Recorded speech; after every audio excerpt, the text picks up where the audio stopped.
What's going on? Welcome to the Truck and Trash Podcast. I call it that because I've been driving trucks for 20 years, most of it Class A.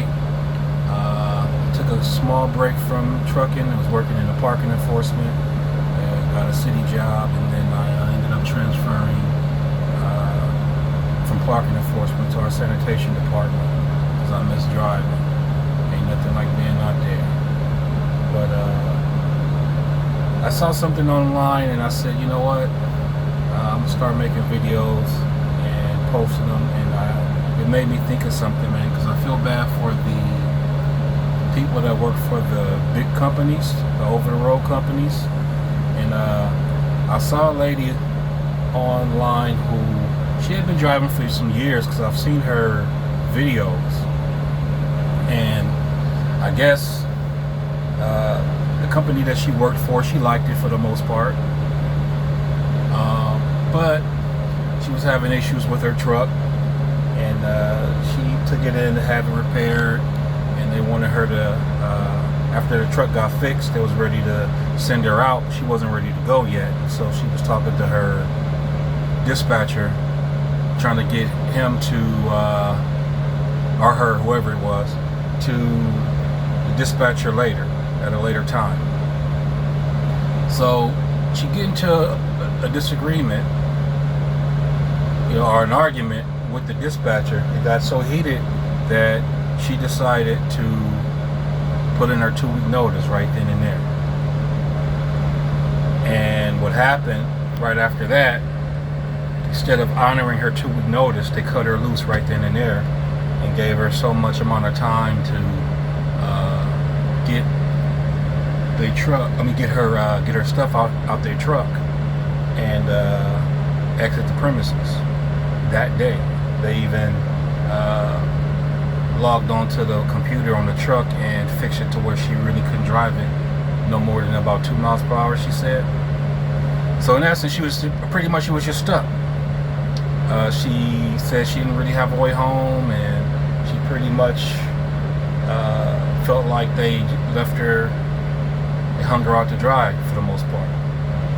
And so that led me to think about something that my trainer told me when I first started driving, and I'm going to share this with the new drivers that are in these situations, because oftentimes them big time over the road companies are not that good.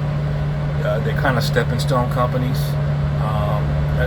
If you're not tied to a contract and you decide to quit, it's very important that you quit on your home time. Whatever you do not quit on the road. That's what my dispatcher told me, not a dispatcher, but my driver trainer told me. He says there's a good possibility that when you're done training and you get on your own, you may not like it here and you might decide to quit. He said if you do that, make sure you quit on your home time. That way you can clean out your truck,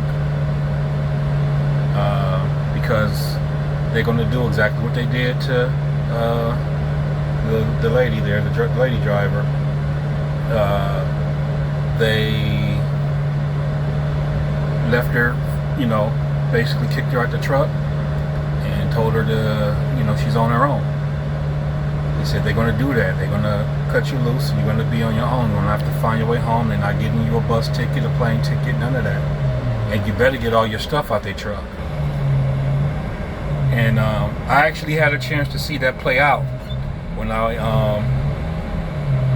got away from my trainer and I went to the main terminal to do the upgrade process. I saw that happen. I saw a few people cleaning out their truck and just sitting off to the side, and they just looked like they had big old trash bags and everything, and I'm like, what happened?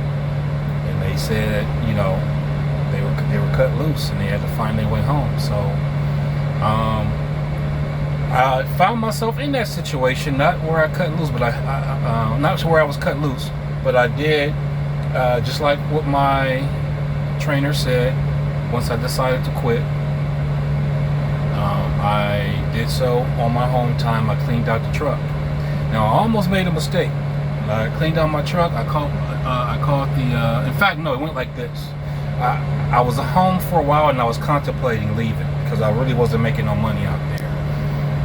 And so when it came time for me to leave, that particular day, they had put a load on me. And I remember walking out of my apartment, and I knew that if I leave, I'm not going to ever see this apartment ever again.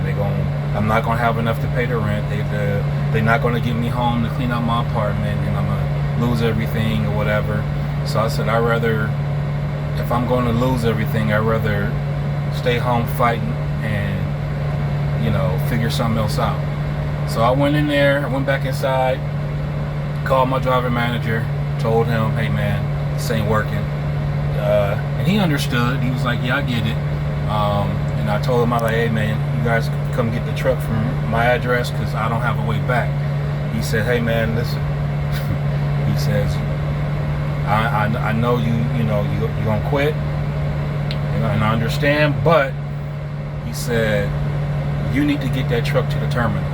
He says don't quit and leave the truck like you plan on doing. Don't leave the truck at your place, because if we have to come get it, then it's going to turn into an abandonment on your truck. On your DAC report, and you're not going to be able to get another job that way. It's going to be real tough, especially since you just started driving. You got less than a year experience. Nobody's going to hire you. He said, so I need you to get that truck back to the terminal. Back then they had Qualcomms on the truck. He said, send me a message via Qualcomm, let me know that you made it. If the truck is there, he said, let's do it that way. That way that protects you. It protects the company equipment, and you can go on your merry way, do whatever it is you feel like you need to do. And so I took his advice, and it worked out. So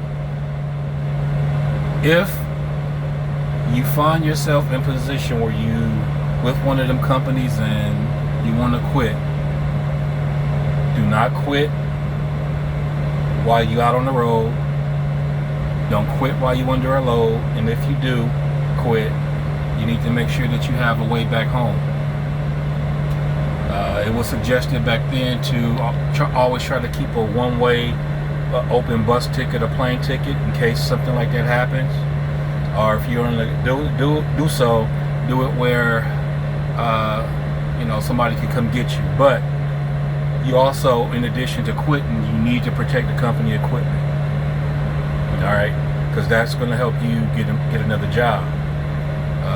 I saw on one of the comments on that video, somebody said, oh man, I would get a load, quit under the load, and tell them to come get their truck.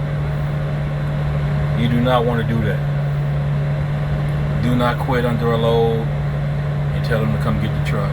Do it the right way. Make a phone call, let them know, hey, where do you want me to park this truck, because I'm done. But preferably, get all your stuff out. And the driver, she had a whole lot of stuff in her truck, so it wasn't like she could just put stuff in a couple of bags and be gone. Like you could tell, like she officially moved in. From the way, the parts of the truck that you can see from the video, it's like she was in there. She was in that truck. She was in there for the long haul, literally. And unfortunately for her, she found herself in that situation. So that's pretty much my advice on this first video that I posted on here, is to try to do things the right way, and if you're gonna leave the right way. Don't just abandon. Ideally, you want to give a 2-week notice. That's the honorable thing to do. But oftentimes those companies don't honor it, and so they'll send you on your merry way, and then you're gonna be forced to fend for yourself. So that's pretty much it. My day is pretty much done. I had a few minutes to spare before I call it a day. It's a Friday, so I'm gonna clock out. Well, actually, I don't clock out here. I already did my pre-trip and my post-trip, and so I'm gonna make more videos about what I'm doing now. The trash collection. It's actually was a good move. A good move to get away from all the stuff that's going on in the trucking right now. There's a lot of uncertainties. Nothing is really certain at this point with all the technology that's coming out, but the move move that I made was good for me. It may or may not be good for you. I talk about it and post videos, so if you can hang on in here with me, get on in here in the comments. If you can, like and subscribe, and I'll catch y'all on the next one. Y'all enjoy y'all weekend.